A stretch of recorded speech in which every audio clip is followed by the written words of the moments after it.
18তম শিক্ষক নিবন্ধন পরীক্ষার্থীদের জন্য নতুন একটি ভিডিও তৈরি করেছি। 18তম শিক্ষক নিবন্ধন পরীক্ষার্থীর জন্য শূন্যপদের তালিকা এবং কম নম্বরে চাকরি হবে এবং কেন হবে আমরা বিস্তারিত আলোচনা করব। আমরা বিষয়ভিত্তিক শূন্যপদ, পদের সংখ্যা এবং পাশ করেছে শূন্যপদের তালিকা আমরা দেখি। বাংলায় পদের সংখ্যা ছিল ৪,৪০৫টি, পঞ্চম গণবিজ্ঞপ্তিতে পাশ করেছে ২,০৫৪টি, শূন্যপদের তালিকা ২৩৫১টি।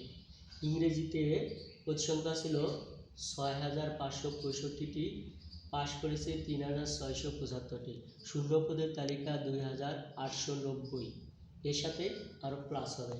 আইসিটিতে পদের সংখ্যা ছিল ৬,৫৫১টি, পাশ করেছে ২,২০০, শূন্যপদের তালিকা ৪,৩২১টি, চারুকলায় ৮,৪29 পদ ছিল, মাত্র ৪৯ জন পাশ করেছে পঞ্চম গণবিজ্ঞপ্তিতে।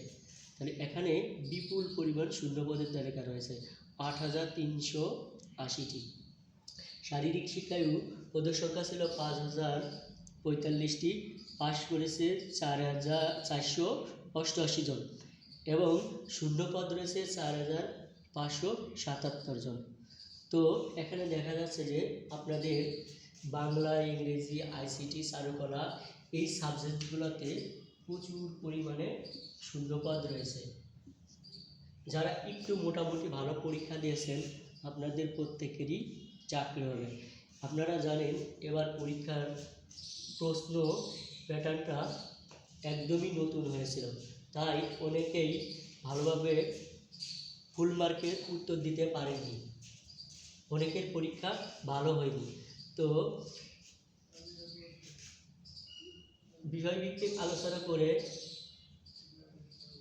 এটা উপনীত হওয়া যায় যে আপনাদের এবার 18তম শিক্ষক নিবন্ধন স্কুল পর্যায়ে প্রায় ৭০,০০০ শিক্ষার্থী পরীক্ষা দিতে পারে। এটা আপনাদের জন্য বিশাল একটি পাওয়া। তো আপনারা কম নম্বরে এবার চাকরি হবে কেন এটা বলি। আপনাদের যারা পরীক্ষা দিয়েছেন এই পরীক্ষার্থীদের মধ্যে সবারই প্রস্তুতি কিন্তু ভালো না। ৬০% পরীক্ষার্থীদের প্রস্তুতি ভালো না, কারণ তারা বিভিন্ন পেশার সাথে জড়িত রয়েছে।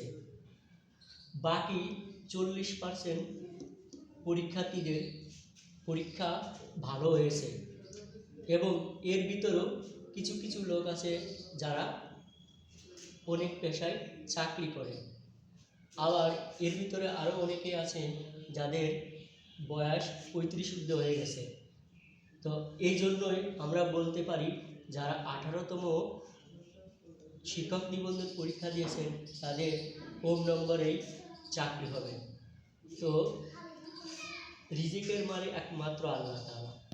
আল্লাহর কাছে দোয়া করেন, নামাজ পড়েন, বেশি বেশি করে আল্লাহর কাছে চান, আল্লাহ চাকরির ব্যবস্থা করে দেবেন।